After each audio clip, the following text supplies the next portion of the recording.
Mga idol, magluluto ako ngayon ng binataang santol. Papakulang ko muna ng mga 10 minutes.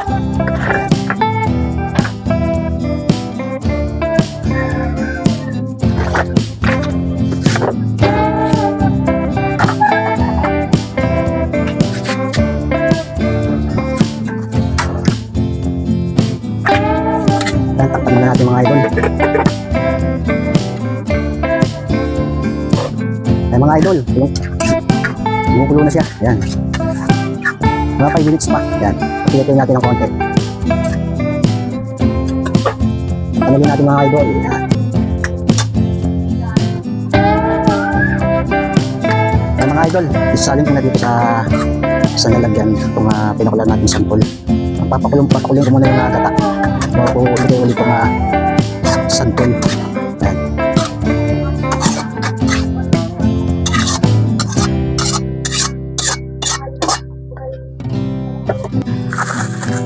Yan mga idol, lalagay ko na yung gata.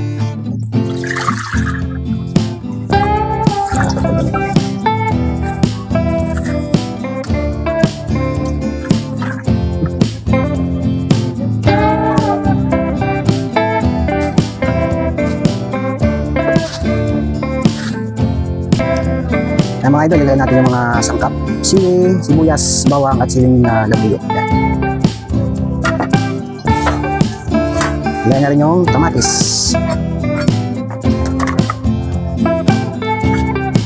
Lagyan natin yung tinapa natin ginayat. Yan, pati yung baboy. Yan, marami siyang sahog. Yan.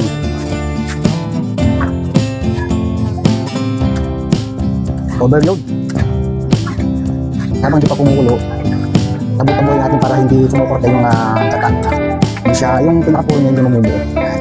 Kasi ano ito pinalagyan ko na ito ng mga isang kalating sabaw na nyug para manamis-namis siya.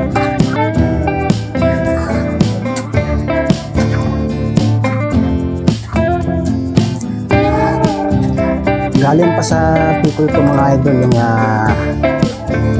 ginahit na santol. Doon ko binili ito nung bakasyon ako nung mahal na araw.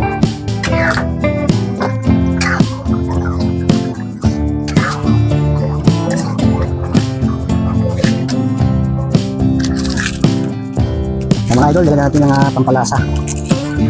Lagyan natin ng magic sarap. Yan.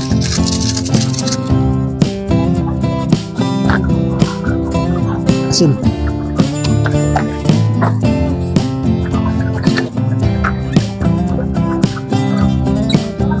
Lagyan paminta. Yan.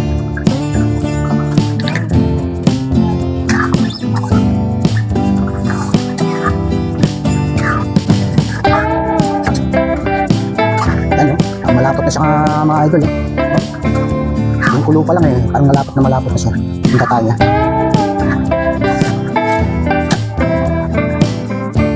Maya konti guys, mga idol, nilagyan na natin yung santol. Kaya mga idol, nilagyan na natin yung santol.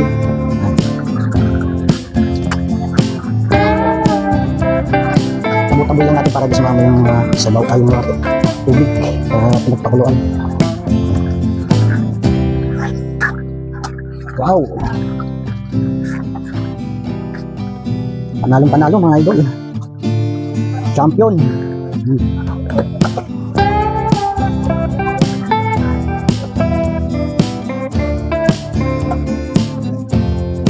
Medyo may pagka-spice lang ito mga idol kasi may sili, nilagyan ko na sili ito mga idol. Idol, namumulo sa sili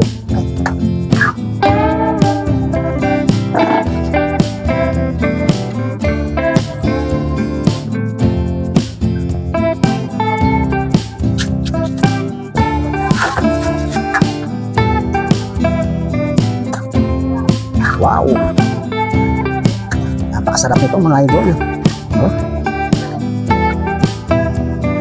Yan mga idol, kunti na lang yung kanyang sabaw mga idol.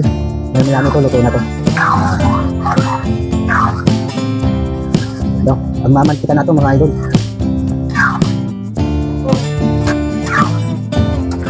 Iwalin natin para hindi siya dumikit sa kawali.